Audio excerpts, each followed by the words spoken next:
Rohit fans కు shocking news. ఆదివారం జరగనున్న మూడో వన్డేనే హిట్ మ్యాన్ కు చివరిది కానుందా? రోహిత్ చేత బలవంతంగా రిటైర్మెంట్ చేయిస్తున్నారా? రీసెంట్ గా హిట్ మ్యాన్ పై మాట్లాడిన సెలెక్టర్లు 2027 వరల్డ్ కప్ ప్లాన్స్ లో తాను లేడని స్పష్టం చేసిన సెలెక్టర్లు యంగ్స్టర్స్ కు అవకాశం ఇవ్వాలని రోహిత్ కు చెప్పినట్లు సమాచారం. దీనికి రోహిత్ కూడా అంగీకరించినట్లు గుప్పుమంటున్న వార్తలు. ఇది లెజెండరీ క్రికెటర్ ను అవమానించడమేనంటూ ఫ్యాన్స్ ఆగ్రహం.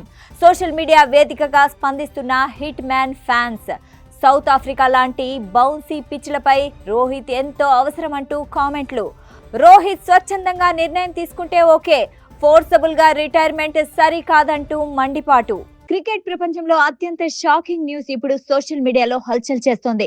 లార్డ్స్ మైదానంలో ఇంగ్లాండ్ తో జరగబోయే next one day match hit man Rohit Sharma career లో చివరి అంతర్జాతీయ మ్యాచ్ కాబోతుందా? అవును, మీరు విన్నది నిజమే. ప్రముఖ జాతీయ మీడియా సంస్థల కథనాల ప్రకారం రోహిత్ శర్మ బలవంతపు రిటైర్మెంట్ దిశగా అడుగులు పడుతున్నాయా అనే పెద్ద చర్చ నడుస్తోంది. అసలు సెలెక్టర్లు రోహిత్ శర్మకు ఏం చెప్పారు? నిన్న జరిగిన రెండో వన్డేలో భారత్ ఎందుకు ఓడిపోయింది? విశ్వసనీయ సమాచారం మేరకు సెలెక్టర్లు రీసెంట్ గా రోహిత్ శర్మతో మాట్లాడారట.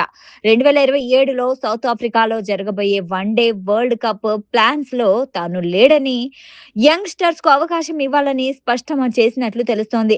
రోహిత్ కూడా దీనికి అంగీకరించాడని, అందుకే లార్డ్స్ వన్డేనే తన చివరి మ్యాచ్ కానుందని వార్తలు వస్తున్నాయి. కానీ ఫ్రెండ్స్, రోహిత్ శర్మ లాంటి లెజెండ్ విషయంలో ఈ నిర్ణయం ఎంతవరకు కరెక్ట్?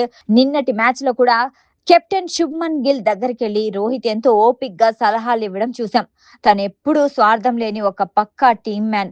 సౌత్ ఆఫ్రికా లాంటి బౌన్సీ పిచ్లపై రోహిత్ ఎక్స్పీరియన్స్ టీమిండియాకు చాలా అవసరం. ఒకవేళ రోహిత్ స్వచ్ఛందంగా రిటైర్ అయితే ఓకే, కానీ ఇలా ఫోర్స్ చేయడం మాత్రం క్రికెట్ ఫ్యాన్స్ కి అస్సలు నచ్చడం లేదు. ఇక నిన్నటి మ్యాచ్ విషయానికి వస్తే ఇంగ్లాండ్ సాలిడ్ గేమ్ ప్లాన్ తో వచ్చి విజయం సాధించింది. పిచ్ కండిషన్స్ కి తగ్గట్టు గ్రీన్ పిచ్, స్పాంజీ బ్రౌన్స్ ని వాళ్ళు పర్ఫెక్ట్ గా వాడుకున్నారు. వాళ్ళ ఫాస్ట్ బౌలర్లైన Archer, Atkinson, Saqib Mahmood, Sam కరణ్లు కలిసి ఏకంగా 9 వికెట్లు పడగొట్టారు. భారత బ్యాటర్లలో విరాట్ కోహ్లీ అద్భుతంగా ఆడాడు.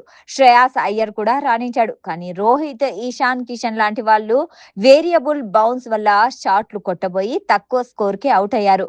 భారత్ ఒక 270 రన్స్ చేసుంటే డిఫెండ్ చేసుకునే అవకాశం ఉండేది. కానీ 35-40 రన్స్ షాట్స్ పడ్డాయి. ఇంగ్లాండ్ బ్యాటింగ్ లో జో రూట్ టీమిండియా జయానికి పెద్ద అడ్డుగోడలా నిలిచాడు.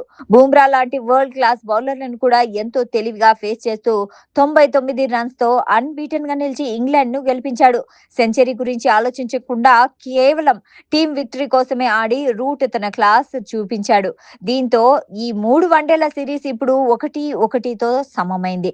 ఇప్పుడు లార్డ్స్ లో జరగబోయే మూడో వన్డే సిరీస్ డిజైనర్ మాత్రమే కాదు, బహుశా రోహిత్ శర్మ కూడా లాస్ట్ మ్యాచ్ కావచ్చు. హిట్ మ్యాన్ ఆ మ్యాచ్ లో ఒక సాలిడ్ సెంచరీ కొట్టి టీమిండియాకు సిరీస్ అందించాలని కోరుకుందాం.